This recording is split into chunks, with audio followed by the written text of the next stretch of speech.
미국 최대의 스포츠 이벤트로 알려진 미국 미식축구 리그 NFL의 결승전 슈퍼볼. 그 인기를 증명하듯 슈퍼볼 경기 중계 광고의 30초 광고비 단가는 무려 800만 달러, 하나로 약 120억 원에 달합니다.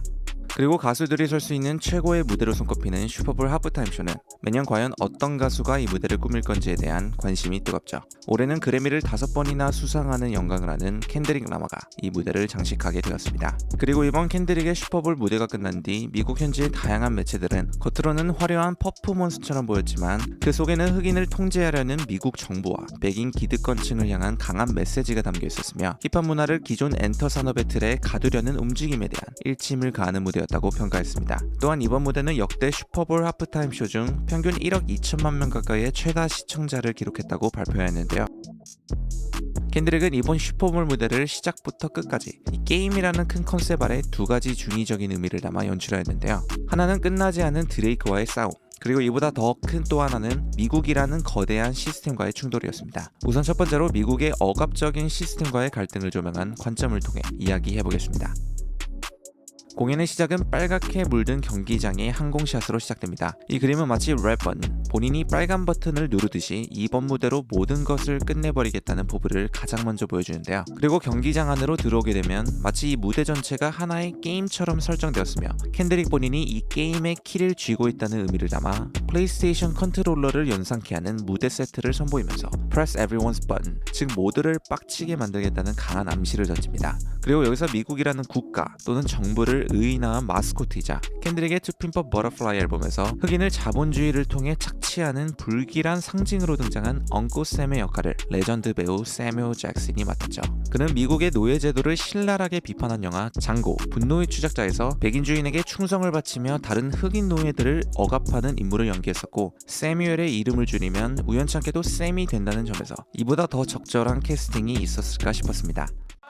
켄드릭은 최근 앨범의 제목이기도 한 1987년 GNX 모델 차량 후드 위에서 미국 내에서 역사적으로 검열당해온 적나라한 현실을 고스란히 묘사한 장면으로 볼 수 있습니다. 하지만 켄드릭은 이에 아랑곳하지 않고 험블과 DNA를 선보이며 그 누구도 자신을 조종할 수 없다는 강한 메시지를 던지죠. 그러면서도 장단 정도는 맞춰주겠다는 듯 대중적인 취향의 정점이라 할 수 있는 빌보드 차트 1위 곡을 선택한 점도 흥미로웠습니다. 이 장면에서는 갑자기 카메라 구도가 바뀌며 험블의 뮤직비디오를 연상시키는 대형과 함께 미국 성조기를 떠올리게 하는 흑인 백댄서들의 각기 다른 색상의 의상들이 눈에 띄는데요. 이들이 입고 있는 빨간색과 파란색은 LA의 대표적인 갱단 크립스와 블러드를 상징하기도 합니다. 그래서 반으로 나뉘어 서로 등을 돌리는 안무 장면은 현재까지도 이어지는 백인과 흑인 간의 인종적 분열을 시각적으로 표현하며 그 중심에 켄드릭이 홀로 서 있는 모습은 그가 이 모든 갈등 속에서 어떤 역할을 하고 있는지를 더욱 강조하는 연출로 보이는데요. 그리고 유포리아 곡이 시작되기 직전 관중들의 불빛이 warning, wrong way라는 문구를 만듭니다. 이는 미국이 잘못된 길을 가고 있다는 경고이자 흑인들의 삶이 왜곡된 방향으로 비춰지고 있다는 이중적인 의미를 담고 있는 것으로 해석되죠. 또한 틈틈이 켄드릭의 Alright 뮤직비디오에서 등장했던 가로등들과 그 위에 누워있는 장면을 연상시키는 연출도 찾아볼 수 있었지만 그 순간 또다시 엉클 샘이 끼어듭니다. Yo, culture cheat code. Scorekeeper. Deduct one life. 엉클 샘은 본인이 만든 게임의 룰을 켄드릭이 따르지 않고 치트키를 쓰고 있다며 목숨을 하나 깎으라는 대사를 던지는데요. 이는 이번 무대의 핵심 컨셉인 게임이라는 설정을 강조하는 장치로 보이죠. 그 전에 그는 이렇게 말하죠. It's a cultural divide. I'ma get it on the floor. 40 acres in the mule. 여기서 잠깐 40 acres and a mule 이라는 레퍼런스가 나오죠. 이는 억압, 경제적 불평등, 구조적 인종차별 문제를 꽉꽉 채워 담은 켄드릭의 2015년 앨범 To Pimp a Butterfly의 수록곡 Wesley Sterio와 For Free에서 이미 많이 등장했던 내용입니다. What you want, you a house, you a car, 40 acres and a mule, a piano, a guitar, anything. Say my name is Uncle Sam. 짧게나마 설명드리자면 노예 해방 후 흑인들에게 지급하기로 약속되었던 40 acres의 땅과 노새 한 마리에 대한 배상 조치를 의미하는 표현입니다. 하지만 그 약속은 링컨 대통령이 암살된 후 후임인 존슨 대통령의 정책 변경으로 인해 무산되었고 결국 역사적으로 흑인들에게는 백인들의 배신으로 기억되는 상처로 남았는데요. 즉 켄드릭이 이 무대를 통해 말하고자 하는 사회적 메시지는 It's bigger than the music. 단순히 음악을 선보이는 무대가 아니라 더 깊은 의미와 상징성을 지닌 것이라는 뜻이죠. 또한 메이저 레이블들이 흑인 래퍼들에게 거대한 성급금을 미끼 삼아 자본적 자유를 약속하며 유혹한 뒤 결국 힙합이라는 문화를 이용해 모든 수익을 자신들만 독점하는 구조, 즉 엉꼬쌤이라는 시스템의 결정권자들이 또다시 배신을 반복하고 있다는 점을 상기시키는 대사였다고 볼 수 있었습니다. 그리고 켄드릭은 이렇게 말하는데요. 역시 모든 사람들이 한뜻 한마음으로 이 노래를 즐겼으며 켄드릭이 그래미에서 5번이나 수상을 하며 백인 기득권층이 결정권을 쥔 음악산업 속에서도 승리를 거두었다는 메시지를 담고 있는 것으로 보이죠. 그리고 마지막으로 이는 대중 미디어에 의해 통제되는 현실을 경계하고 real life issues, 즉 우리가 살아가는 현실에 더 집중하라는 강한 메시지를 던지는 동시에 흑인 가수들, 흑인 운동선수들, 흑인 정치인들을 편견 가득한 프레임 속에 가두려고 하는 백인 중심의 주요 미디어에 현혹되지 말라는 경고의 의미를 담고 있다고 해석할 수 있죠. 그리고 마지막 장면에서는 다시금 댄서들이 각자의 색깔에 맞춰 대형을 이룹니다. 잠시나마 Not Like Us를 통해 모두가 하나로 어우러졌지만 결국 현실에서는 다시 우리 모두의 편을 가르고 분열로 되돌아가게 되었음을 암시하는 강렬한 연출과 함께 마지막으로 관중들의 불빛이 만들어낸 거대한 Game Over 문구로 이번 무대는 막을 내리게 됩니다. 어쩌면 그는 이 모든 시나리오를 미리 예상하고 있었을지도 모르죠. 게다가 이번 슈퍼볼에는 도널드 트럼프 대통령이 역사상 최초로 현직 대통령 신분으로 경기장을 찾으면서 켄드릭이 연출한 이 모든 무대 컨셉과 메시지가 너무 영화같이 딱 달라붙은 게 아니었나 하는 생각이 들었습니다.